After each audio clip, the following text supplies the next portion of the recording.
విజయనగరం జిల్లా పరిషత్ సర్వసభ్య సమావేశం వాడివేడిగా జరిగింది. పెన్షన్ల తొలగింపు, ఇరిగేషన్ కి సంబంధించి జెడ్పీ చైర్మన్ మజ్జి శ్రీనివాసరావు, మంత్రి కొండపల్లి మధ్య వాగ్వాదం జరిగింది.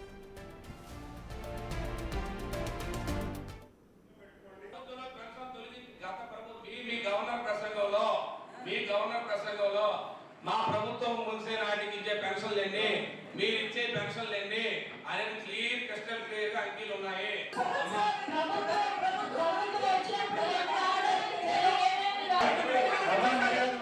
వృద్ధాప్య వికలాంగ పెన్షన్లు తొలగించడం సరికాదన్నారు జెడ్పీ చైర్మన్. 10 లక్షల పెన్షన్లు వైసీపీ ప్రభుత్వంలోనే తొలగించారన్నారు మంత్రి కొండపల్లి. కూటమి ప్రభుత్వం అధికారంలోకి రాగానే 50 ఏళ్ల పెన్షన్ ఏమైందని ప్రశ్నించారు జెడ్పీ చైర్మన్. త్వరలోనే ఖచ్చితంగా ఇస్తామన్నారు మంత్రి కొండపల్లి.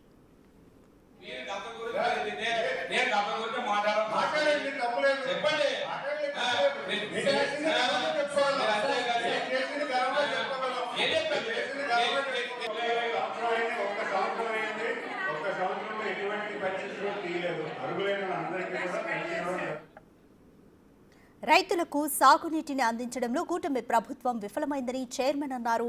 మీ ప్రభుత్వం పోలవరం ప్రాజెక్టును పూర్తి చేయకపోవడం వల్లనే సుజల స్రవంతి ద్వారా నీరు రావడం లేదని మాటకు మాట సమాధానమిచ్చారు మంత్రి.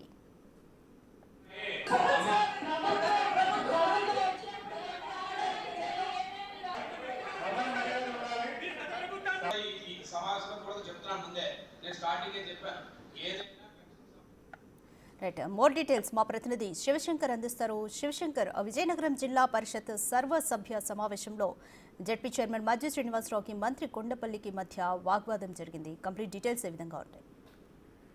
రాజకీయ సుమారు 5 ఏళ్ల తర్వాత అయితే జడ్పీ సమావేశం చాలా వాడివేడిగా జరిగిందని చెప్పుకోవచ్చు. అయితే గత ప్రభుత్వం ఎందుకంటే వైసీపీ ఎమ్మెల్యేలు వాళ్ళే స్థానిక సంస్థలు ఉండకపోవడం వల్ల ఎంత వాడివేడిగా ఎప్పుడు కూడా చర్చ జరగలేదు. అయితే ఫస్ట్ టైం కూటమి ప్రభుత్వం ఏర్పాటైన తర్వాత చాలా వాడివేడిగా సమావేశం జరిగిందని చెప్పుకోవచ్చు. ముఖ్యంగా మనం చూసినట్లయితే జడ్పీ చైర్మన్ మజ్జి శ్రీనివాసరావు అదేవిధంగా మంత్రి కొండపల్లి శ్రీనివాస్ మధ్య మాటల యుద్ధం కొనసాగిందని చెప్పుకోవచ్చు.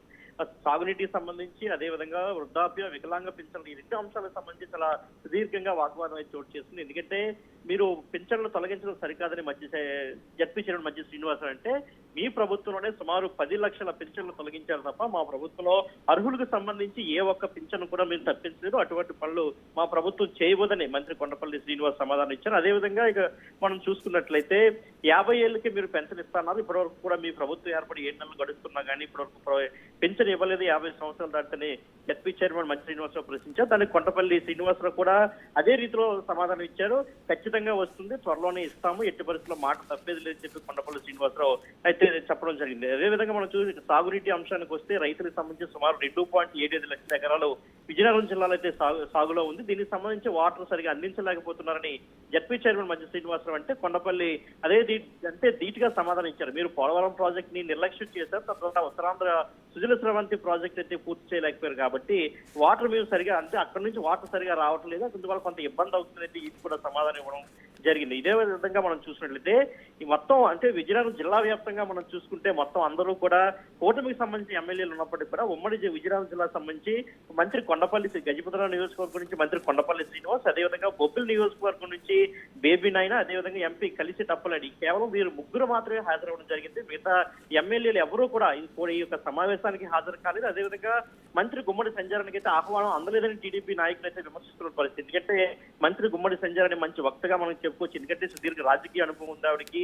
గతంలో కాంగ్రెస్ హయాంలో కూడా ఆవిడ పనిచేస్తారు, అదేవిధంగా టీడీపీ హయాంలో అయితే ఎమ్మెల్సీ కూడా పనిచేస్తుంటే పరిస్థితి అయితే ఉంది. సో ఆవిడ చాలా ధీటుగా మాట్లాడే వ్యక్తి. గతంలో కూడా కాస్త వాడివేడిగా జరిగినప్పుడు కూడా గత సర్వసభ్య సమావేశం కాస్త వాడివేడిగా జరిగినప్పుడు మన జడ్పీ చైర్మన్ మజ్జి శ్రీనివాసరావు అదే కావచ్చు, అదేవిధంగా మొత్తం అంటే సర్వసభ్య సమావేశంలో అందరూ జడ్పీటీసీలు కూడా పూర్తిగా వైసీపీకి చెందిన వారు, అదేవిధంగా ఎంపీపీలు కూడా వైసీపీకి చెందిన అయినప్పటికీ కూడా మంత్రి సంజయాని గత సమావేశంలో చాలా ధీటుగా సమాధానం ఇవ్వడం జరిగింది. వైసీపీ యొక్క ప్రతి ఒక్క తప్పుని కూడా ఆవిడకి చాలా క్షుణ్ణంగా చూపించడం జరిగింది. అయితే ఇక్కడ మనం మరొక విషయం చూసుకున్నట్లయితే తూర్పుగోదావరి కార్పొరేషన్ చైర్మన్ గా ఉన్నటువంటి ఎవరైతే జనసేన నాయకులు పాలవలసి యశస్విని అయితే ఈ విషయంలో అయితే వైసీపీ వాళ్ళ యొక్క విషయంలో కొంత ఖండించడం కూడా జరిగింది. ఎందుకంటే కొండపల్లి శ్రీనివాస్ గారు సపోర్ట్ చేశారు. ఎన్ని నిధులు కేటాయించినా కానీ వైసీపీ చేసిన తప్పుల వల్ల మొత్తం నిధులన్నీ కూడా ఆ తప్పులు దిద్దడానికే సరిపోతున్నాయి తప్ప ప్రభుత్వం ఇచ్చిన నిధులు ప్రజలకి అంతగా వెళ్ళట్లేకపోవడానికి కారణం వైసీపీనే కారణం అయితే ఆవిడ కూడా చాలా ధీటుగా సమాధానం చెప్పారు. కానీ అయితే అక్కడే ఉన్నటువంటి బొబ్బిలి ఎమ్మెల్యే బేబీ నాయన కావచ్చు, ఎంపీ కలిసే తప్పన ఇద్దరు కూడా కనీసం సభలో మాట్లాడకపోవడం చాలా ఆశ్చర్యానికి గురి చేసిందని చెప్పుకోవచ్చు. మరోవైపు సీనియర్ ఎమ్మెల్యే అయినటువంటి కోళ్ళ లలిత్ కుమార్ గానీ, అదే విధంగా మనకి మరో సీనియర్ ఎమ్మెల్యే చీపురుపల్లి నుంచి గెలిచినటువంటి కిమిడి కళావేంకట వీరిద్దరూ కూడా సమావేశానికి హాజరు కాలేదు. అండ్ ఇంకో విషయం ఏంటంటే విజయనగరంలోనే లోకల్ ఎమ్మెల్యేగా ఉన్నటువంటి స్థానిక ఎమ్మెల్యేగా ఉన్నటువంటి అశోక్ గజపతిరాజు కుమార్ ఐసీ గజపతిరాజు కూడా ఈ సమావేశానికి హాజరు కాలేదు. అయితే ఎందుకు హాజరు కాలేదనే విషయాన్ని కూడా టీడీపీ సమీక్షించుకోవాల్సిన అవసరం ఉంది. ఎందుకంటే కేవలం మంత్రి కొండపల్లి శ్రీనివాస్ మంత్రిగా ఉన్నప్పుడు కూడా ఆయన రాజకీయాలకు కొత్త, ఫస్ట్ ఎమ్మెల్యే గెలిచారు. అదేవిధంగా మొదటిసారి ఆయన మంత్రి కావడం కాస్త తడబాటు కూడా గురైనట్లు మనం చెప్పుకోవచ్చు. Radhika, thank you Shivshankar.